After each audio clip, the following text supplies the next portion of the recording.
అయితే ఇక్కడ ప్రాబ్లం అంతా ఏంటంటే మతం అంటే నమ్మకం అండి. మతం అన్నప్పుడు నమ్మకం, ధర్మం అన్నా నమ్మకమే.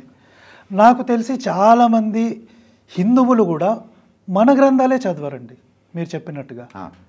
సో వాళ్ళు బైబిల్ని, ఖురాన్ని వీటిని చదివే అవకాశమే లేదు. పోతే ఇక్కడ నేను నమ్మకం కంటే కొంచెం మీదికి వెళ్ళదలుచుకున్నాను. ఇప్పుడు బ్లైండ్ బిలీఫ్ అంటాం.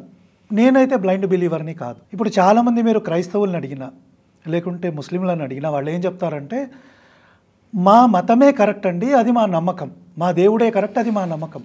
అది నమ్మకం మాత్రమే. నాలాంటి వాడు సైన్స్ పిచ్చోడు ఆధారాల్ని చూస్తాడు.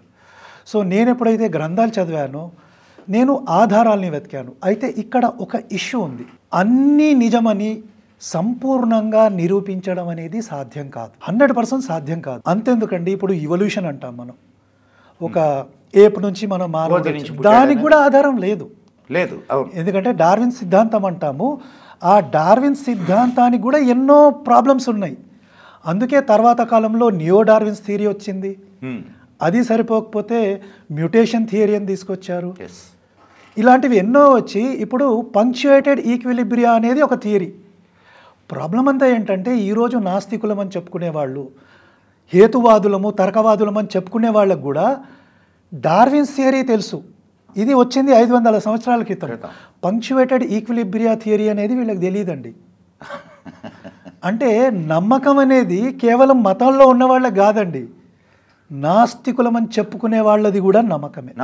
అది కూడా నమ్మకమే కదండి. ఇప్పుడు దేవుడు ఉన్నాడు అనేది నమ్మకం అయితే దేవుడు లేడు అనేది కూడా నమ్మకమే. సో రీసెంట్లీ ఒక నాస్తికుడితో వేరే ఛానల్లో మాట్లాడుతూ దేవుడు లేడు అన్నాడు. ఇప్పుడు అన్నిటికంటే గొప్ప సిద్ధాంతాలు మన ధర్మంలో ఉన్నాయి. అదేంటంటే దేవుడు ఎలా ఉండాలో వివరించడమే కాదు, తర్కం ఎలా చేయాలో కూడా మన దాంట్లో ఉంది. తర్కశాస్త్రం ఉంది కదా మనకి. ప్రమాణం ఏంది, ఉపమానం ఏంది, ఇవన్నీ ఉన్నాయి. ప్రత్యక్ష ప్రమాణాలు ఇవన్నీ. ఇది మన పతంజలి మహర్షి తన యోగ శాస్త్రంలో చెప్పాడు. సో ఇలా చెప్పగలిగిన మతం ప్రపంచంలో లేదండి ఎక్కడ. సో ఈరోజు నాస్తికులం అని చెప్పుకునే వాళ్ళు కూడా వాళ్ళు తెలుసో తెలియకో ఈ తర్కశాస్త్రాన్నే కోట్ చేయాలి. ఈ తర్కశాస్త్రాన్ని రాసింది మన ఋషులే. అంటే వాడు నాస్తికుడు అని చెప్పుకుంటాడు కానీ కోట్ చేసేది మన గ్రంథాలే.